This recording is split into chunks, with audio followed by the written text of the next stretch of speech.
Setiap hari, tanpa kita sadari, kita pasti ngobrol sama orang-orang di sekitar kita. Entah itu teman, orang tua, guru, saudara, atau siapapun. Misalnya aja, waktu dapat tugas kelompok dari guru, kita pasti berdiskusi sama teman buat ngerjainnya bareng-bareng. Nah, semua kegiatan ngobrol, berdiskusi, atau sekedar bertukar pikiran itu dalam sosiologi dikenal dengan istilah interaksi sosial. Ini adalah proses di mana terjadi hubungan timbal balik antara individu dengan individu, individu dengan kelompok, bahkan kelompok dengan kelompok lain.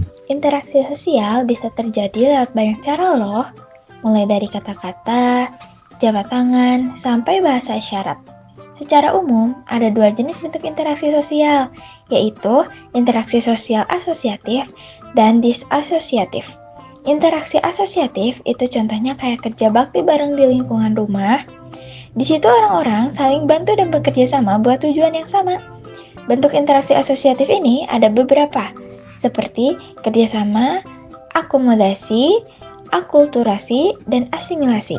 Misalnya, ketika ada orang-orang di jalan yang lagi ngumpulin dana untuk rumah anak yatim piatu. Itu bentuk dari kerjasama, karena dilakukan bareng-bareng untuk tujuan tertentu. Terus, ada juga akomodasi, yaitu proses penyesuaian buat menyelesaikan konflik. Contohnya, kalau tim badminton antar kampung berantem karena satu tim kalah, tapi akhirnya mereka damai dan hubungan dua kampung jadi lebih baik lagi.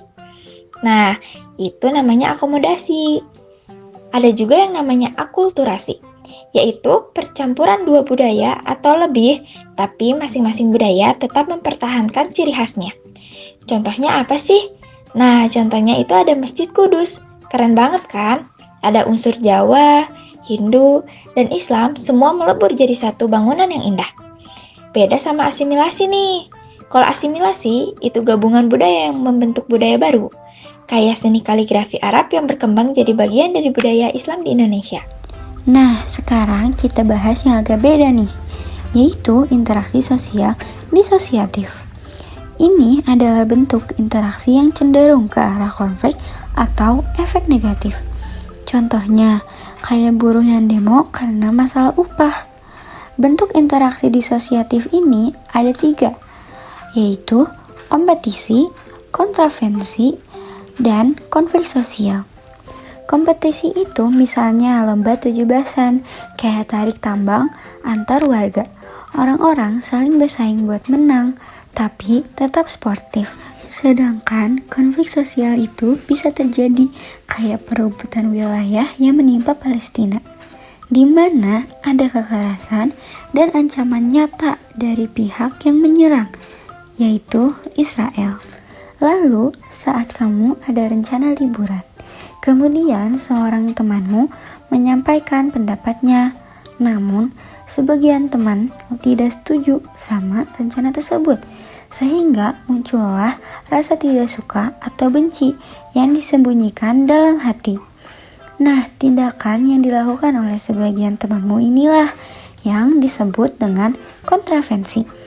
Karena proses sosial yang ditandai ketidakpastian, keraguan, penolakan, dan penyangkalan yang tidak diungkapkan secara terbuka. Oke, sekarang kamu udah paham kan soal interaksi sosial, mulai dari bentuk yang bikin kita makin akrab kayak kerjasama, sampai yang bisa memicu konflik kayak pertentangan pendapat. Semoga penjelasan ini bermanfaat dan bisa bikin kamu makin ngerti soal kehidupan sosial di sekitar kita. Sampai ketemu lagi di pembahasan seru lainnya ya.